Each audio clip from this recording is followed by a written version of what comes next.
Sometimes, the darkest secrets are the ones hidden behind locked doors. The story begins with Evelyn Ross, a successful yet overworked lawyer living in the bustling city of Boston. One evening, she receives an unexpected letter. Her estranged great-uncle Henry, whom she had never met, has passed away and left her a mysterious house in the remote town of Ravensbrook, far from any major city. Evelyn, with no emotional connection to her uncle, contemplates selling the property without visiting it.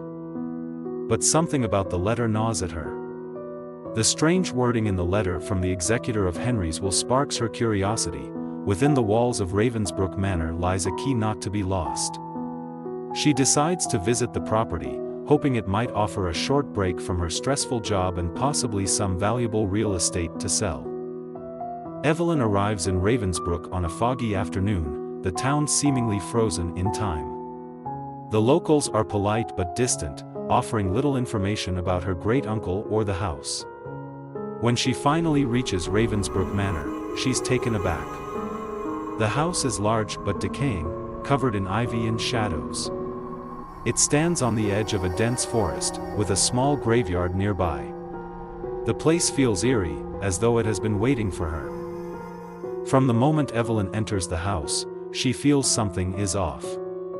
The air is heavy, and the floors creak as though someone has just walked on them, but no one else is there.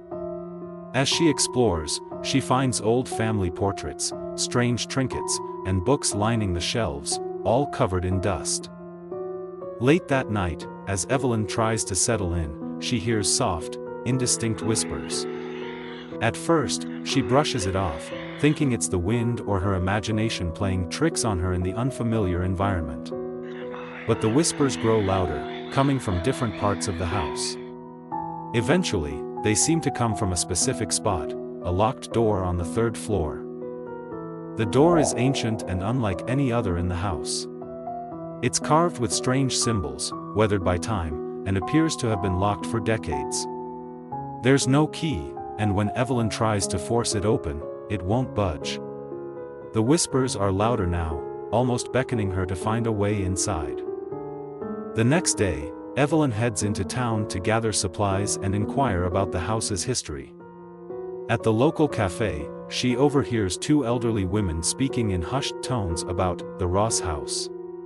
She approaches them, and after some coaxing, they reveal that her Uncle Henry was reclusive and strange. They say no one in the town ever entered the house after a certain incident, and Henry had not spoken to anyone for years before his death. One of the women hesitantly warns Evelyn. Be careful. There are doors in that house that should never be opened. Feeling unsettled but still driven by curiosity, Evelyn returns to the house. That night, she hears the whispers again, stronger than before, all converging around the locked door. In her great-uncle's study, she searches for a key. She uncovers journals that speak of the door, cryptic entries about a family secret, and warnings to never open it. Despite the warnings, Evelyn is drawn to the door. Something about it feels personal, as if it holds the answers to questions she doesn't yet know she has. One night, while going through a dusty box of her great-uncle's belongings, Evelyn finds an old brass key hidden beneath a stack of papers. It's tarnished but intricate, with symbols matching those on the door upstairs. Her pulse quickens. This is the key to the door. Ignoring the warnings and her own sense of dread, she makes her way to the third floor. As she approaches, the whispers intensify, but now they sound like voices, clearer but still unintelligible. Her hand trembles as she inserts the key and turns it. The door creaks open, revealing a small, dimly lit room. At first, it appears empty, save for an old mirror standing in the center. But as Evelyn steps inside, she feels an oppressive weight in the air, as though the room is alive with unseen eyes watching her. She steps in front of the mirror and gasps. The reflection it shows isn't her own. Instead, it's a younger woman, someone who looks eerily like her, but from another time. The woman in the mirror speaks, "You shouldn't have come." Evelyn stumbles back, fear gripping her. The woman in the mirror introduces herself as Eleanor Ross, Evelyn's ancestor from generations ago. Eleanor tells her that the mirror is a portal to the past and that the house is cursed. The whispers Evelyn has been hearing are the voices of those trapped between the worlds of the living and the dead, lost souls tied to the house. Eleanor reveals that the Ross family made a dark pact centuries ago, and every generation since has suffered because of it. The curse was tied to the door and the mirror beyond it.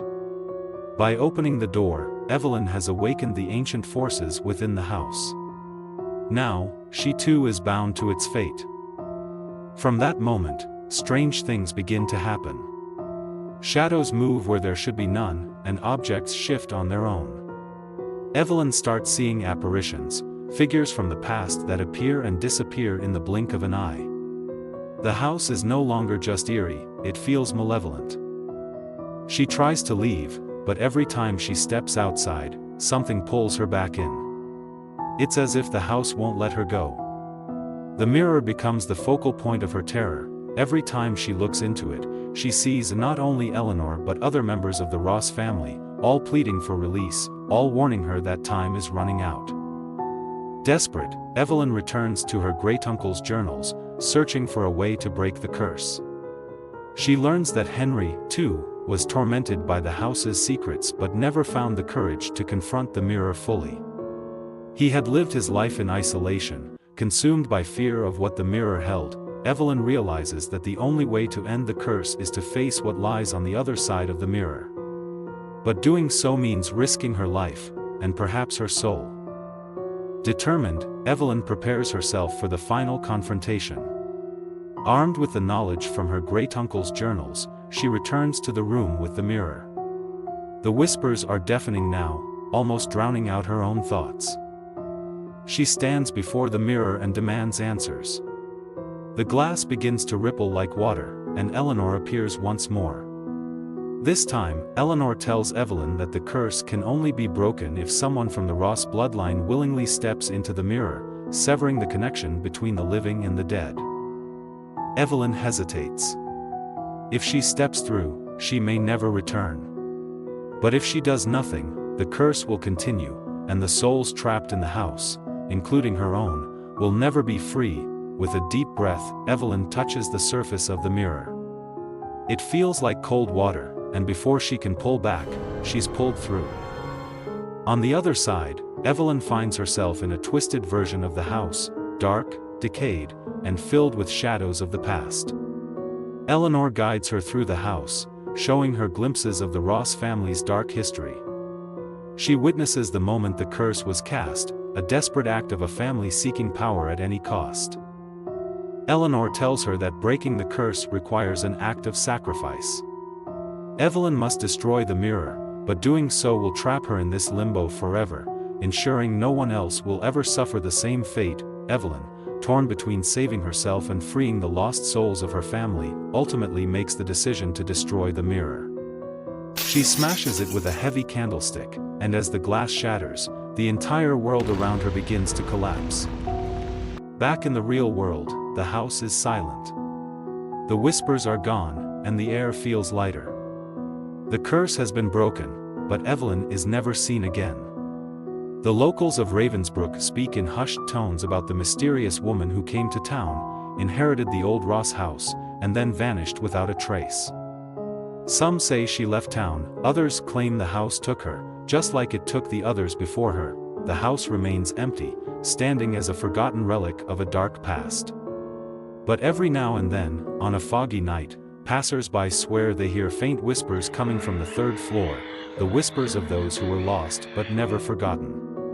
Be careful what you seek, for it may just find you.